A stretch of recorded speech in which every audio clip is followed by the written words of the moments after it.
Welcome back to the Lift Free and Diet Hard podcast. I'm your host, Andrew Coates. Join me along with industry leaders and friends on a quest to get more people through the gym door and eating and living healthier. Join me where evidence meets empathy while rejecting fitness industry fads and extremism. Let's begin. Danny Matranga, thank you for finally accepting my invite to get you back on the podcast. It's been way too long. I know you've been busy. Now you're a dad for the first time. Congratulations. On top of your certified strength and conditioning coach designation, Bachelor of Science, and, well, you've been really successful in the coaching space as a whole. So great to have you back. Dude, thanks for having me. I'm stoked to chat shop. It's been a long time since I've talked to a coach who wasn't one of the coaches in my gym. So I'm thrilled to be here, dude. One of my favorite parts about these podcasts, and then we get everybody else to just tag along for a conversation. So I've built some fun stuff on your social media. So I'm going to riff on some quotes, and I want you just to take your mindset and run with it. Yes. So, quote, I say this with kindness. You do not have the skills to eyeball your calorie intake. They studied this multiple times. Let regular adults guess how many calories they eat, and they underreport by 47%, end quote. What's going on? So yeah, that data comes from a study by Lichtman from like the late 90s. And they've replicated studies like this where ostensibly they take adults, they put them in what's called a metabolic ward, a tight environment where they can closely observe what they eat. And they ask them, hey, how many calories do you think you ate in the last 24 hours? Untrained adults underreport by 47%, meaning if they say they ate 1,000, they really ate almost 1,500. And even dietitians, trained professionals, underreport. This has also been shown in the research. And so my riff there, my point there, trying to be as kind and empathetic as possible. It's like, frankly, we are all guilty of poor reporting or maybe even generous reporting on certain parts of our lives that we grade ourselves on. Like, hey, I'm pretty good at doing the dishes. Your wife might disagree. Hey, I'm pretty good at, putting my weights away. I don't know. The gym owner might disagree. But 99% of people who think they are good at tracking their calories are not. And we know this because it's just, again, been studied and shown over and over again. And I would just rather be honest with people and say, hey, let's just all assume that we're bad at this, because it frankly takes a lot of tracking, a lot of time, a lot of skill to get good. And if we assume that we aren't an outlier, we'll be way more likely to be successful. Let's be honest here. We're generally bad at accounting for calories as a species. And if I can accept that that's true, maybe I can relieve myself of like some of the guilt about overeating. I can embrace tracking as a way of working with where we all struggle. I don't know. I felt like that was actually a good way to humanize the struggles many of us have with gauging what we're eating if we eyeball it, which you would probably agree is a pretty poor strategy. This episode is brought to you by Renaissance Periodization and the RP Hypertrophy app. RP is the industry leader in muscle building, coaching, and education. This app is like having a coach in your pocket. It gives you everything you need, including training programs, form videos. It gives you all your sets, reps, and weights, so you just show up and follow the plan. It adjusts each week based off your progress. And the app was created by Dr. Mike Israetel, Nick Shaw, and the team at RP, who I've known for many years. And the entire team are incredible people who've always been supportive and generous with me, so I know their character and are easy to endorse. My library contains several RP books, and I've used RP training principles in my workouts and coaching with my clients for many years, long before the explosion in popularity of their YouTube channel, which is worth checking out. RP is the first sponsor I felt remotely comfortable endorsing after over 7 years of podcasting. And if hiring a one-on-one coach isn't for you, using the RP Hypertrophy app is the next best thing to maximize your gains and take the guesswork out of your program. And there's a 30-day money-back guarantee, so you can try it risk-free. If you don't like it, they'll give you your money back. And I've also got a serious discount for you of up to $50 US. Go to rpstrength.com/coats and use the code COATSRP, or go to the link below in the show notes. And that's rpstrength.com/coats. Use the code COATSRP. The way I look at it is, and this is very aligned with what you're saying, is if we can get people to accept the fact that there's built-in error, and like you said, it alleviates the guilt and the shame. It's like, it's systemic. Then we can also get people to walk off the ledge of that emotional reaction to certain numbers, right? We always hear about the 1,200 calories, which there's a quote that we'll get into later about that. So I'm going to swing back to this. There's a viral video, I think recently, and I swear Jordan Syatt took it. I've seen some other people take it, where there's this woman, and if I remember correctly, she's claiming that she's consuming about 1,000 calories a day and she can't lose weight. So they watched her, and this is a singular anecdote, Oh, and they wow. added up what she was eating, and she ended up eating about 3,000 calories a day. Now, again, that's an extreme statistic based on, like, it's not part of the study you cited, but let's look at the study. That study would be the average of the participants, the 47%. They're not all 47%. Some of them would have been lower, but some of them would have probably been the Much edges of the higher. bell curve, and they may have been, quote, 3 times their expected calorie intake. And I think those are the people who typically say things like, I'm eating 1,200 calories a day and I'm, 240 pounds. And it's like, that's so strange because for an NFL linebacker to maintain 240 pounds of lean mass, they need to eat like 4,000 calories. And, like something here doesn't line up. Like a 200-pound adult, no matter how sedentary they are, certainly couldn't maintain that weight on your reported calorie intake. And so the alarms start to go off and you ask the question, is it possible that there's error here? And one thing that I struggle with a lot as a coach, especially as somebody who's naturally more empathetic and I want to build, I don't know, I just want people to believe in themselves. I don't want them to think I'm out to get them. So it's always hard to be like, hey, is there maybe a chance in your dieting history that you've underreported what you ate? People feel almost like, are you like accusing me of not trying or not counting accurately? And in a way I am, but also I want to normalize the fact that unless you have structure and routine and discipline around tracking, you're probably making an error because we all do. And it shows up time and time again in the research. And if you're somebody who makes really frequent errors or large errors in your calorie tracking, even a small amount of structure can make a huge difference. So for this woman who's, says she only eats 1,000 and she ends up, eating 3,000, if she had a very simple goal of eating 100 grams of protein a day and 30 grams of fiber, she probably couldn't eat 3,000 calories if she tried. There's ways around it.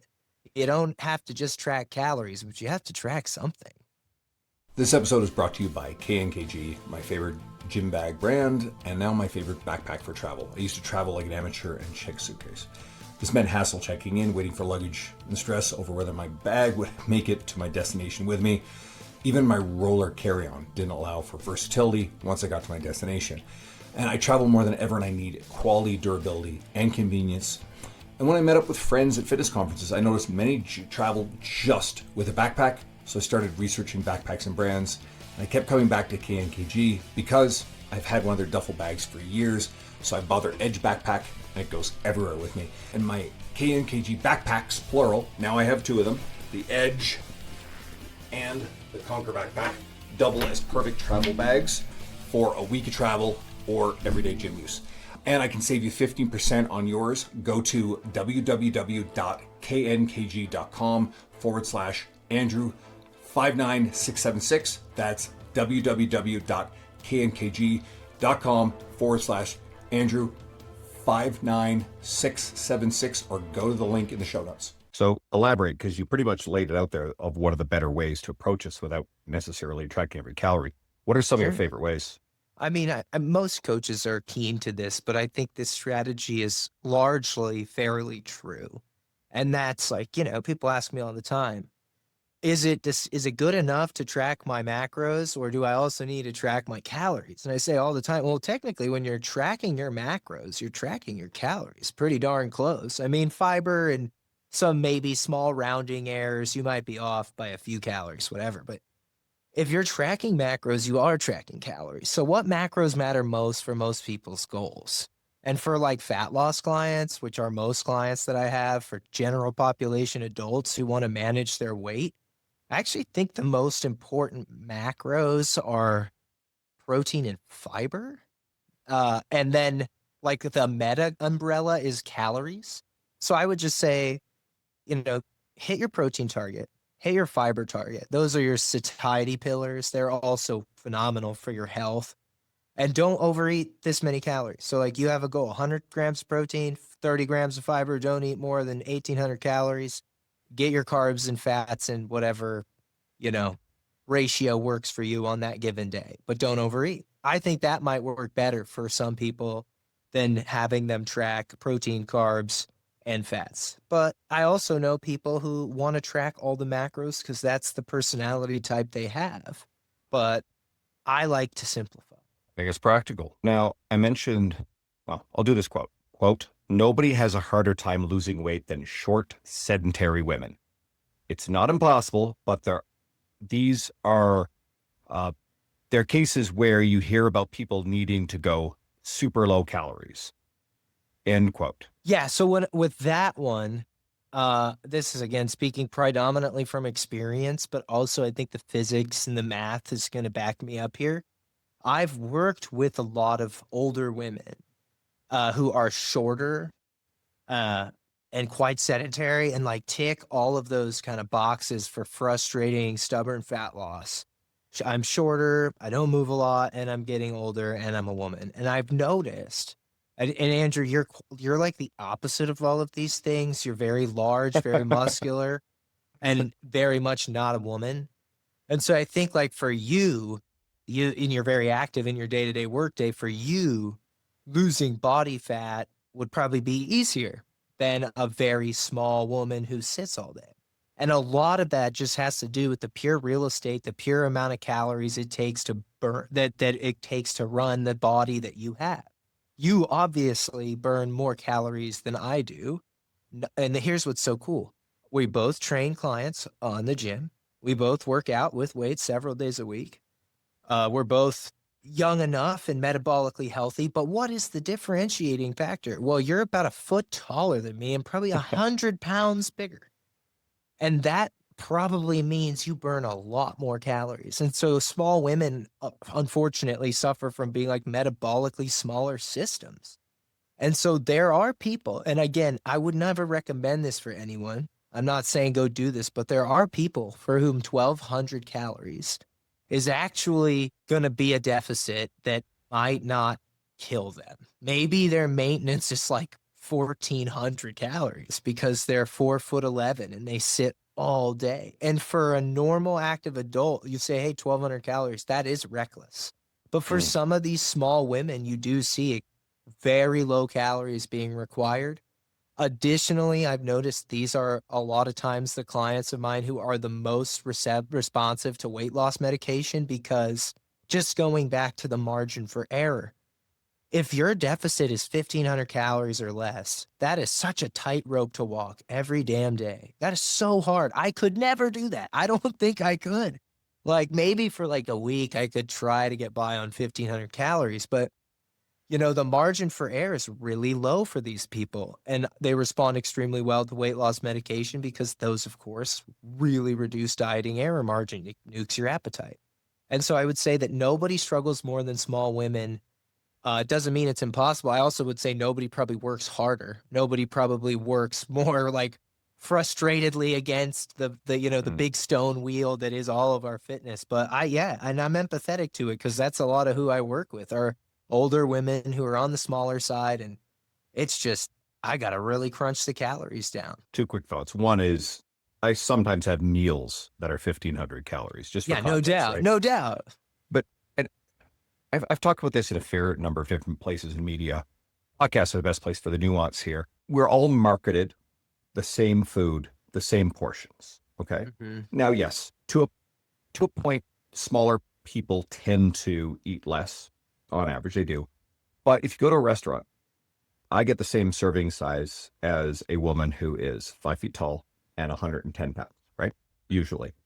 I have definitely known, it's not all, but I've definitely known plenty of women, socially, who will drink alcohol in alignment with what larger men will drink. Even if we scale it back and we get the imagery of like Sex in the City and the martini lunch or a couple glasses of wine, or this one's really like rough territory and you have a very strong voice about alcohol and the issues with it. Let's say you have a woman, because men, they have their beer, that's the whole thing. But let's say the smaller woman, smaller metabolic capacity, daily output, less muscle mass.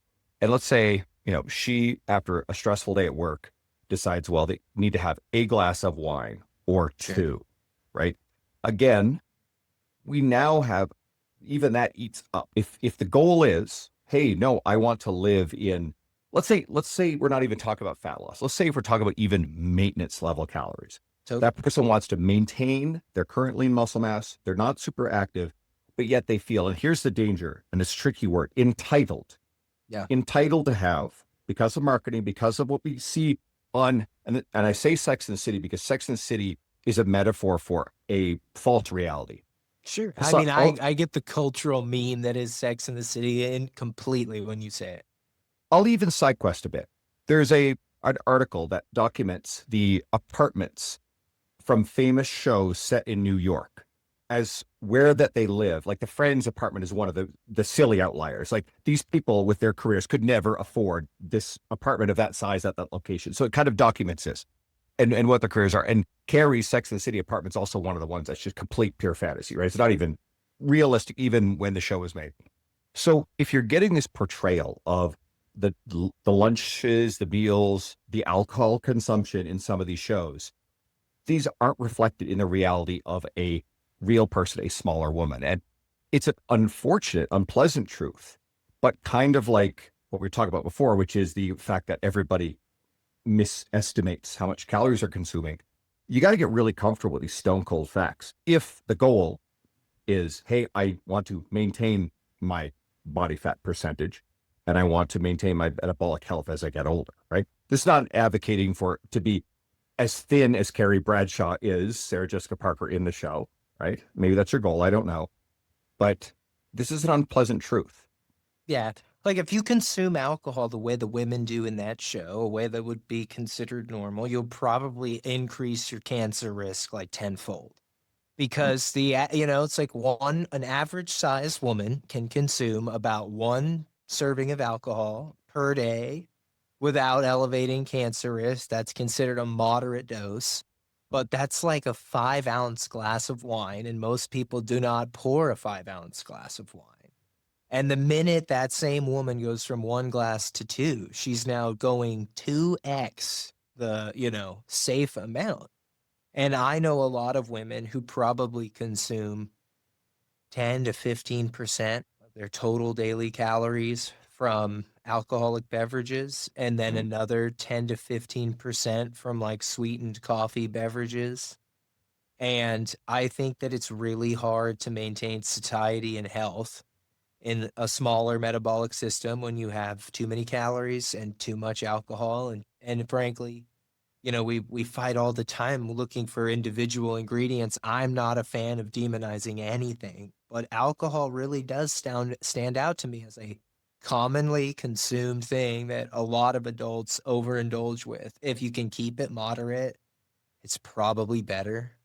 But I do think that's really become so popular in fitness recently, actually, to the point where as somebody who like loved talking about it a couple years ago and over the years, and I'm still really passionate about it, I'm more careful now not to over demonize it, because I do respect that I can't change people. Not everybody's going to want to be sober. I don't want to be sober. I just don't like drinking.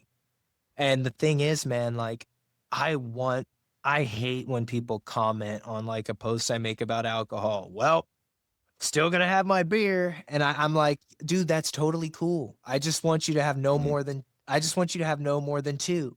Like, I just want to broker with people on the stone cold facts. Like there's a lot of data that shows we can consume this stuff in moderation. And and same thing with calories. Like, let's just be honest. The data says we can't fucking count. The data says if we drink too much alcohol, we're cooked.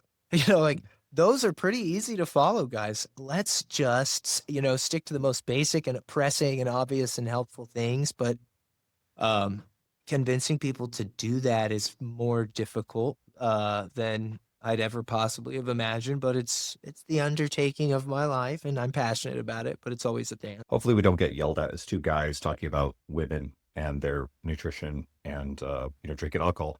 We could say this, like, again, it's relative to the size of the human and the metabolic rate of the person. There are smaller men, there are women who have more muscle. It's all relative. And I mean, we also have a society of men walking around who are massively over fat Yeah, So, I mean, totally. they're just consuming calories, and maybe it's alcohol is part of that, disproportionate to their needs as well. So all this stuff scales up and down. It's just that once you squeeze it down into the smallest humans, you don't have, there's not a lot of food in 1,200, 1,300 calories. There can be if you eat filling food, but this emotional perception that, oh my God, 1,200 is restrictive, which is also another thing. You referenced it. For most people, it's not a sensible number, but whenever I hear someone's crying blanketly about the number 1,200 calories, here's a fact. There are people walking around in our society where their metabolic maintenance is 1,200 calories. There's Yeah. nothing inherently evil about that number. It might actually be the right amount for you if you are small enough and inactive enough. Now, one of the other things that at least we can move the needle a bit is, let's get you way more active. If we can, let's get you walking more. Let's get you moving more, exercising more, whatever. That will drive up maintenance calories to a point. Yeah. I think a way to look at it is like there are some people for whom 1,200 calories or less is required to lose weight, but there's probably no healthy adult whose calorie maintenance is 1,200 calories or lower. Like, if that is the case, we need to quickly get you on a movement program. Like, if you are that sedentary, if you're that small, that undermuscled, and that sedentary, that formulas tell us, like, dude, I guess we're going to have to really crunch the calories. What do we have to do to get you moving more? Because that's just too little food to operate with. And yeah, just to close up that loop and not upset anyone, most small people on the most, teeny tiny end of the bell curve are women. It's just a human biological truth. Like the average, I bet you 99% of adults under 5'1" who do not suffer from dwarfism are probably female. 90, 95 plus. And so that's who I'm talking about with these numbers. There are just people who are very short. They're a smaller person and they have to walk this dieting tightrope. And when they are successful, I think it's unbelievably impressive, substantially more impressive than me losing weight and getting shredded. And I actually would give any of those women like tremendous kudos and like double fist bumps because I think it is hard. And I do think that many men do a disservice to these women by just being like, well, just got to eat less calories because that's always true. But it's like, yeah, it's also really shitty when you're like, have the tightest calorie line anyway. It just feels like a slap in the face to those people. So I just, you got to be real, but it is harder for smaller people. And to drive the point home again, if we have larger men becoming progressively more obese, then it definitely is unfair in the modern world. But guess what? Unfair, you can pout, complain, be mad about all you want. If you actually don't do something to deal with it, then we cannot defy the thermodynamics of the calories inside of that equation. More practical from this, quote, you need to be at a calorie deficit to lose weight. Okay, yes, we know that. You do not need to eat as little as possible to lose weight. A modest calorie deficit, 10 to 15% fewer than you need, built from a diet of primarily fruits, vegetables, lean protein will outperform starving yourself daily. Okay. Hunger is something to be managed, not provoked. This is why all successful diets are built off mostly whole filling foods. Explain. So I think you really hit on this earlier briefly when you brought up the idea of like volumetric eating. So 1,200 calories isn't a lot of food unless, well, some people can make it a lot of food. It's like the people who can make 1,200 calories a lot of food are people who eat fruits, vegetables, lean proteins, the kinds of foods that are high in nutrients, vitamins, minerals, that supply your body with macronutrients you need, like protein and carbohydrate and healthy fat. But they're usually not full of added sugars or added fats. These are almost never processed and packaged foods. Processed and packaged foods, of course, are very energy dense. They're loaded with added sugars and added fats to bump up satiety and textural palatability. And they basically reward the shit out of you while never filling you. And that's how you can make 1,200 calories disappear. A bowl of cereal is like teeny tiny when you actually weigh out a serving and you're like, oh my God, I've been eating 5 servings of cereal. Holy crap. It's like 600 calories a bowl and I'm not even hungry. That happens all the time. So these people anyone who's successful with weight loss is successful at managing their hunger. Because I believe principally the number one reason we struggle with weight loss, we get hungry. and we fucking say, hey, I'm surrounded by all of this seductive food that is literally calling me everywhere I fucking go. I can't get away from this shit. It is everywhere I go. I laugh sometimes when I'm at Home Depot and I like have to check out with power tools and there's Gatorade and soda and junk food right there. And then I go to the post office and you can now buy snacks there. It's like, okay, it's like out of control. And if you're hungry, man, you're going to break. And There's it's so expensive. It's expensive. I remember I'd run into Staples for like office supplies. Oh, And there's chocolate bars there. And it's a $3 Reese peanut butter cup. oh yeah, you're And I'll getting admit, gouged. I've bought it there before. Okay. Yeah, for sure. I've paid for like food on an airplane. I've paid for embarrassing ball. Anytime you go to a sporting event, you're gonna pay like $18 for a hot dog and a drink. If you're in the right environment, you're hungry enough, the vibes are right, you'll overpay for terrible food. We do this all the time. I know a lot of people probably can say that they've like done really good all week with their diet. They have a crazy Friday, they get home and they have crap food delivered because it's just easy. Managing stress is a big part of it, but we don't want to provoke our hunger by eating ultra processed food that does not fill us up and that triggers these, large reward responses in the brain. And any diet that is good at driving weight loss, even the diets I would never choose, are diets that are built on whole foods. And whole foods definitely are more satiating. And I don't want to say they tell our body, but in general, our body is not going to digest and absorb and assimilate them and experience that vanishing caloric density that we see with ultra processed foods. You eat a plate of food that your grandma would have prepared for you, you'll be fuller than if you grabbed a bunch of shit off the shelf and snacked on it. It's just a general, I think, truth about nutrition. I recently had Dr. Spencer Nadolsky on. We talked a lot about food noise in that episode, and this has become a really common, popular topic. And I mean, to me now, I think it's at the very forefront of obesity, especially because of our understanding of GLP-1 agonist medications, which Spencer and I talked extensively about. And he's one of, I consider to be an expert on it. So is Dr. Crystal Guevara. Had Crystal on not too long ago. If you guys want those episodes, message me. I'll send them right to you. We can go deeper.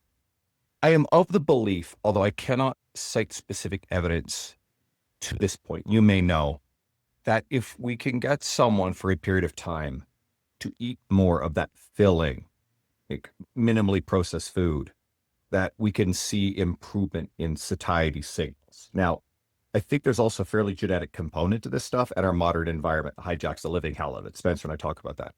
But I am of the belief, do you have any evidence to support or potentially refute that if people give it enough time and reduce the amount of the ultra-processed stuff, that they can come back from the severity of the appetite dysregulation? Yeah, I mean, I won't cite evidence, but let's cite causal reasons that might occur. The first and probably most obvious is like if I'm eating more whole foods, more minimally processed foods, fruits and vegetables, especially whole grains, less refined carbohydrates, like the sugary junk that's in baked goods and crap, the microbiome, the intestinal flora and fauna that make up your guts, for people who don't give a shit, when you eat something, you digest a lot of it, but some of it feeds the microbes that line your intestines. And if you eat a bunch of ultra processed stuff, your gut flora and fauna, like the actual the species and the microorganisms, will look very different than the gut of somebody who eats a more whole foods diet. So those are for sure changes that would definitely affect appetite signaling. Another thing that I think would happen, you would definitely have better blood sugar regulation. Whole foods, and especially foods high in fiber and protein, they tend to help with blood sugar management. Ultra processed foods tend to be almost devoid of fiber completely. So I think if you just said, hey, switch into more whole foods, you'll probably have a better gut and you'll probably have better management of your blood sugar. I think just those two things alone could long-term positively affect appetite. I do not have the research in front of me, but ultimately I think if people use that 80-20 rule. I think it's a good rule of thumb, not only because you want about 80% of your diet to be whole foods, but I think because if you go over 20, 30, 40% from ultra processed foods, that's where the appetite signaling starts to get really wrecked. And the average American gets like 60 to 70% of their calories from ultra processed foods. And I'm pretty comfortable looking at this and thinking, all right, mechanistically, that makes sense, right? Even if you and I don't have a study at the top of our heads. And we've got to acknowledge that you and I are almost speaking in a vacuum here, as if it's as easy as the changes. We know that there are socio-demographic factors, access to foods. These things are all relevant, right? And that's not to just throw that stuff away and go, it's not. But at the very least, I mean, we've got to, at some point, they're the hardest to rectify because they are pillars that are more affected by government and by policy and by income and by things that genuinely cannot be rectified nearly as quickly as the other stuff. So you're right, they matter tremendously.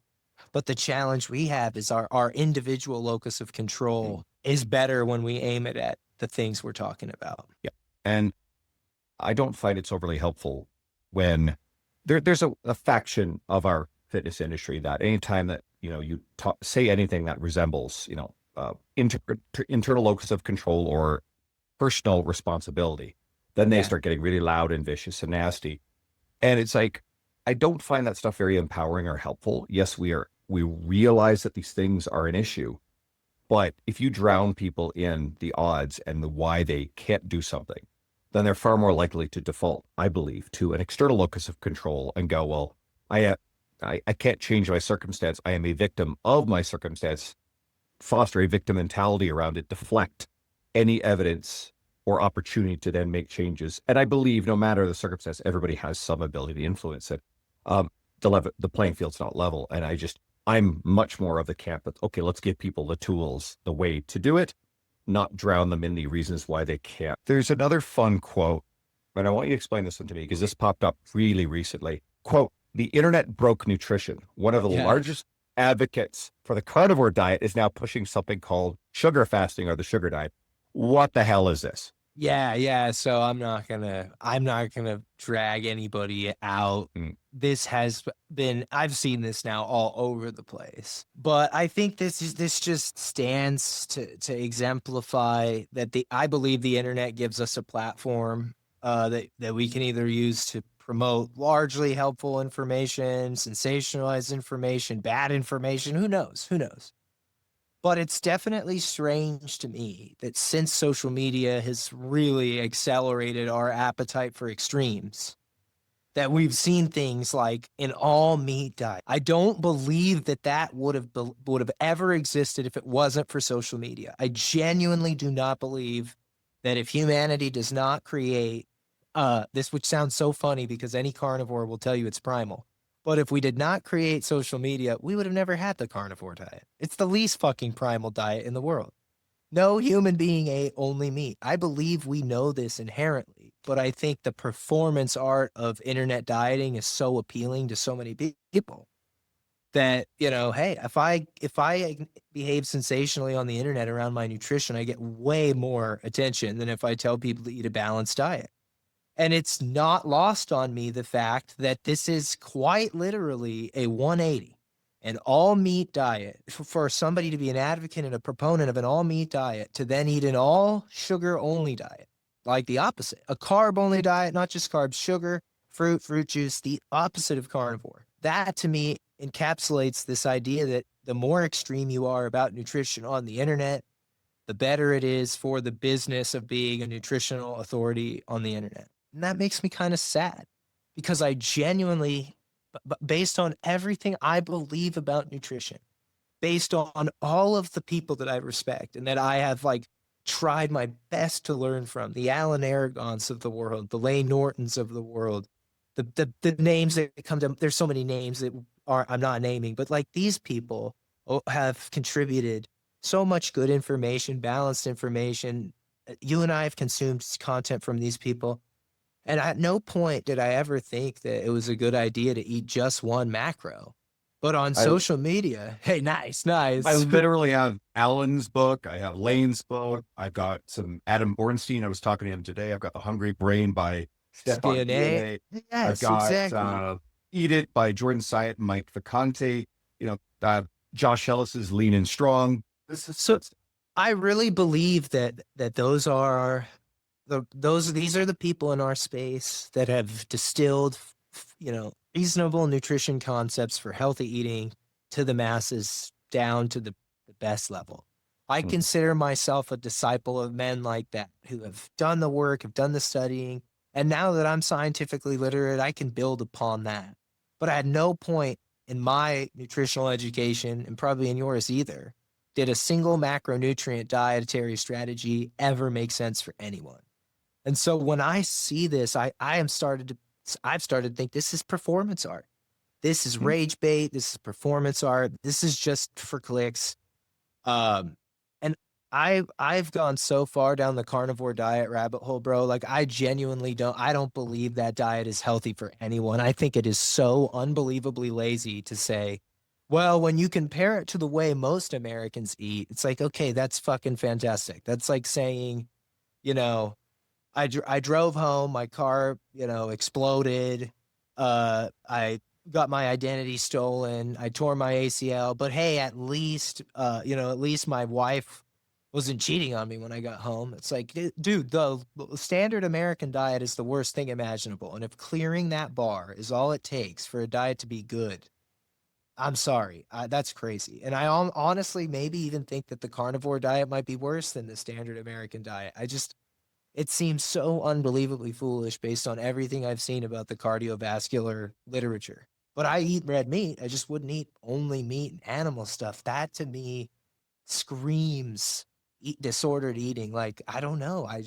That's why I said the internet broke nutrition. I feel like when I look at that, that is fundamentally crazy disordered eating. As you're talking about this in social media, I remember the snake diet. Do you remember that Yes, phenomena? I've that guy I've is met an him. advocator of this shit. I've That I've guy. I've met him because he's from where I'm from. He's a sniveling little weasel. That's all I'll say. Yeah, Interesting. he's an awkward little creature. But yes, I remember when he was gaining some attention for this stuff. And I remember that he would brag about his lack of education. I mean, I've never met someone in the industry who was so anti-education and proud of it, doubled out on that message. Anyway, enough about you Uh, could we you we launch. all we all have insecurities about the education we do or don't have. Hmm. I do not think anti-intellectualism is a good thing. I think that is a slippery slope, and frankly, I think the carnivore diet is built on a fucking huge heap of anti-intellectualism. Hmm. It rejects a lot of what we believe about cardiovascular health and literature. It promotes, exclusion of obviously health promoting foods. And it like spits in the fucking obvious 200,000 year body of literature that shows human beings, Homo sapiens, were omnivorous creatures that ate a bunch of different shit. They, We have at like very little record of any Homo sapien only eating animal protein. the anthropological record, human history is humans ate what they had access to that wasn't poisonous. And then the ones that, they figured out the poisonous shit because those people died and didn't reproduce by and large. Yeah, it's really hard to reproduce when you eat something poisonous and die. But humans will literally eat anything that is semi-nutritious, right? And Yeah. this is Stan Efferding and I were talking about this recently. It's one of the problems with the cherry-picked examples in the blue zone diet, where there's a whole bunch. We get into the details of what's wrong with this stuff, but even if you take it within, as if it were fact, the different areas have markedly different diets. Totally different. The ones that were self-selected to be included tend to be more vegetarian based, but Mediterranean is still very different from Japanese diet versus Costa Sure. Rican diet. But then, of course, they excluded Iceland, and Iceland traditional diet is again very different than what we're seeing across the rest of them. But humans ate what they had access to. And I think you can eat a high fat, high protein diet. I just cannot imagine omitting fruits and vegetables from my diet. Again, I go back to this way I look at the world. What is the largest, most beneficial thing I can eat that will promote health? Probably a fruit, probably a vegetable, probably a lean protein. What is the most likely to do the opposite? Probably alcohol, probably ultra processed food. Okay, over time, I want more daily food decisions in the good category, less in the bad. I feel if I took fruits and vegetables off the playing field, I would be eliminating like 20 to 40% of the most nutritious foods imaginable. And to me, that would just be like, all right, guys, we're going to go out there, we're going to play football, and we are going to run the ball on every play. We're not going to pass, run the ball on every play. But passing helps. We're running the ball on every play. We don't pass. I know passing helps. I know it's good. We're running the ball on every play because that's what I believe. There's no evidence of that ever helping anybody win anything. Doesn't matter. That's what I'm doing. I feel like that's crazy to take away half of the most nutrient dense foods. And when I see people who were married to that and promoting that and making a lot of money off of that flip to being able to eat nothing but sugar and promote that and make a lot of money off of that, I think it's fair to ask the question, how much of this is built on a house of cards? How much of this is just, phony baloney? And I don't know. There might be people who really benefit from a carnivore diet. I just think they'd benefit from that diet and like some strawberries or a banana. 2 quick thoughts. 1, I understand short-term why people feel better on a carnivore diet. Stan and I talked about this again. It probably relates to some sort of food intolerance, probably FODMAP that has gone Totally unidentified. Then someone gets on the idea, feels better because whatever unknown or multiple unknown things were just irritating the shit out of them. They're like, oh my God, I feel better. I can understand logically why someone draws a conclusion, this is better. It's then a big leap to go, this is the best thing and the healthiest thing. And it's the best and healthiest thing for everybody. Those are too far leaps. Yeah. But and again, we have issues with LDL cholesterol, the lack of fiber in the diet, those 2 things. And those are the things I thought of when you said, like, in the face of all the data we have about this stuff, those 2 things are dangerous, problematic things long-term.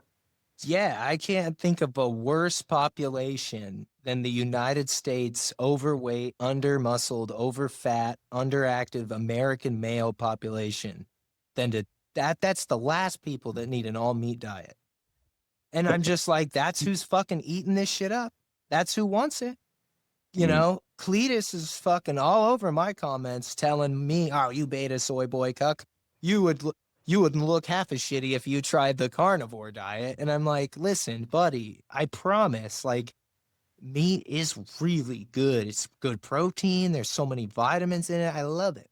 But veggies can be good for you too. And that there is some, it's not like a cult, but like so many diets, there's really strict frameworks. And that's about as strict as it gets. And I would say, like, to the point you made about the discussion you had with Stan and how it can be an effective elimination diet, why not just Initially. Yeah, for sure. Initially, great caveat. Like, I know you're not allergic to like cold water fatty fish. I know you're probably not allergic to like lean poultry, and I know you're not allergic to tofu, and I know you're not allergic to fasting.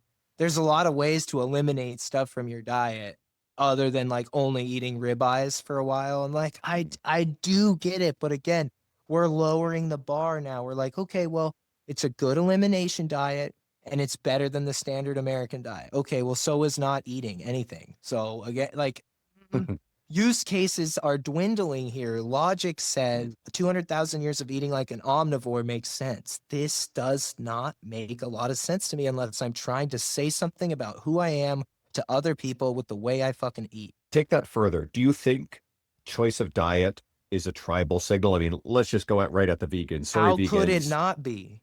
How could it not be? In a world where the clothes you wear, the car you drive, the hat you might wear, the things you post, a lot of what we do says and signals about who we are. We want to be seen in the world as a certain type of person. I believe a lot of people who chose a vegan diet did it for health, did it for animal welfare. I also believe a lot of people did it to signal. And I frankly believe the carnivore diet exists as some kind of weird, like, social media orc born out of the frustration of being roasted by internet vegans. somewhere along the way, someone got so mad at a vegan online that they came up with this diet. Like, I don't know if that's the actual origin of the carnivore diet, but It's the if you mirror image of it. It's yeah, hey, why did it explode? When did it explode? Well, it seemed to explode when veganism proliferated on the internet. And it's like, well, again, I won't get political, but there is an ideological oppositional affiliation with people who tend to be vegan and people who tend to like carnivore. Do with that what you will. I won't elaborate. But I do believe identity is important. Being seen for who you are is important, but I don't believe wanting to make your diet a concrete part of your identity will fulfill your health or, your life. There's other things that are way more important than how you eat. And I think that it might be a little tribal, looking for a community, looking for belonging. I think that's a huge piece of it. I think we have a lot of examples. Paleo dieting and its rise within the CrossFit community, because obviously CrossFit had a very strong tribal identity. One of the reasons why it was successful, I certainly think the proliferation of keto was very evangelical, where we all have that office worker or friend or whatever who is, and my theory is like trying to support their insecure belief in this dietary ideology by evangelizing it to other people and getting other people to adopt it. For sure. And that's why I use the word evangelize very deliberately, because if more people adopt this ideology and become part of the tribe, that it reinforces my shaky belief in this thing that I may see flaws in, but I'm desperately trying to buy into. You nail it. And I think that's a great word. I'm going to add it to my vocabulary because I should use it more. I don't know why I've never used that word in writing or in speaking. It's just a phenomenal verb to just perfect encapsulates the way these people communicate. There's something else that is basically the opposite of evangelizing, and it would be demonizing. And what many people do who are part of these tribal diet camps, they don't just demonize other diets. They demonize all of the science that says their diet sucks. I don't believe that because that data was paid for by vegans. I don't believe that because so there's a tremendous need to demonize all other diets. And if you study cults, if you study religion, if you study, extremist politics, you'll see that not only is evangelism necessary, but demonization of the alternatives, demonization of the outgroups is integral. Stole the word from me, is identifying in-group versus out-group dynamics and conflict and identity. If that's at the heart of this, and you're right, like there is at least partially a dynamic of this between, maybe the more militant and ideological vegans and let's call them the militant and ideological carnivores. For sure. And last thing I'll pull on a little bit, and this is just to knock myself down a peg, because I'm in no position to just pick on people who eat a diet that, they learned about on the internet. I don't know why they chose it. But one thing I think a ton of us do, no matter how we pursue our health, and this is a big reason why I think so many people who are not health initiated are struggling to connect with us.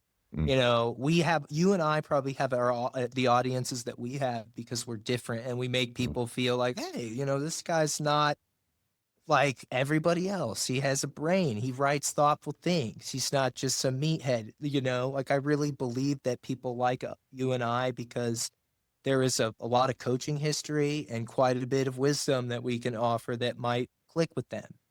But I think when people from outside of fitness look inside, whether they see carnivores or vegans or people like you and I or really fit people, they feel like there's a lot of moral superiority there. Those people might think they're better than me. Those people might think I'm lesser than them. And you're one of the best voices at really capturing that is not how we feel. We want you here. We want to support you.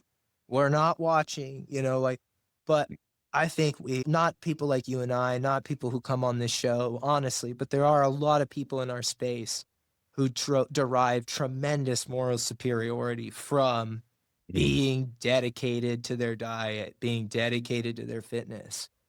And I'll just say this, one thing that having a kid has really taught me is that And I knew this in my heart all along, but as a young guy, we talk to our clients with kids and we tell them, you still got it. You'll figure it out. Mm. And I have maintained my routine. I'm still in pretty good shape. I've stayed fit. And I could look at all those people and say, hey, I did it. Look, my kid's 8 months old. I'm not fat. I stayed on my routine. You lied. I was tired. I did it.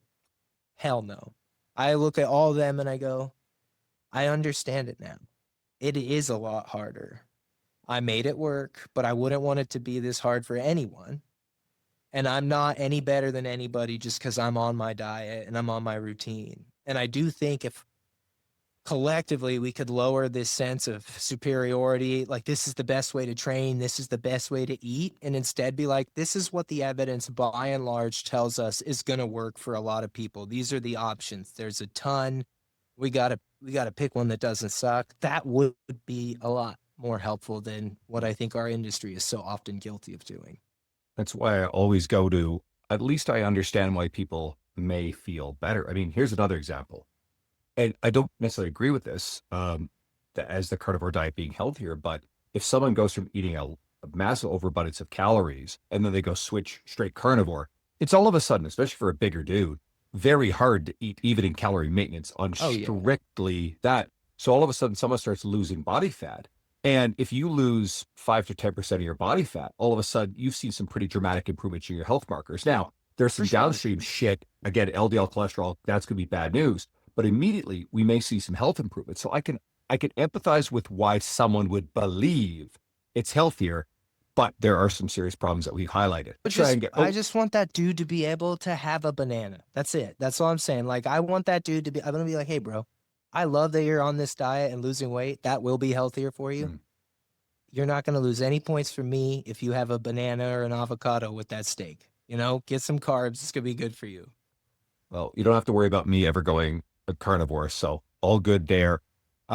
Everybody can find you at danny.matranga on Instagram. Where else do you want them to go to dig into more of your media?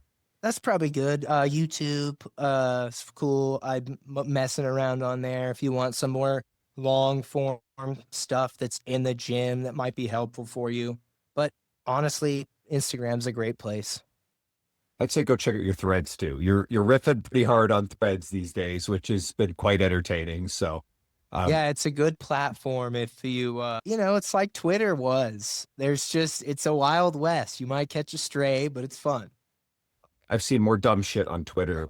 On threads in the last little while. I mean, I've never seen a platform with so much just obvious rage bait, but it's glorious if you want to go have fun with it. I've got a few posts on my social media recently where it's my reply to something really stupid. Yes.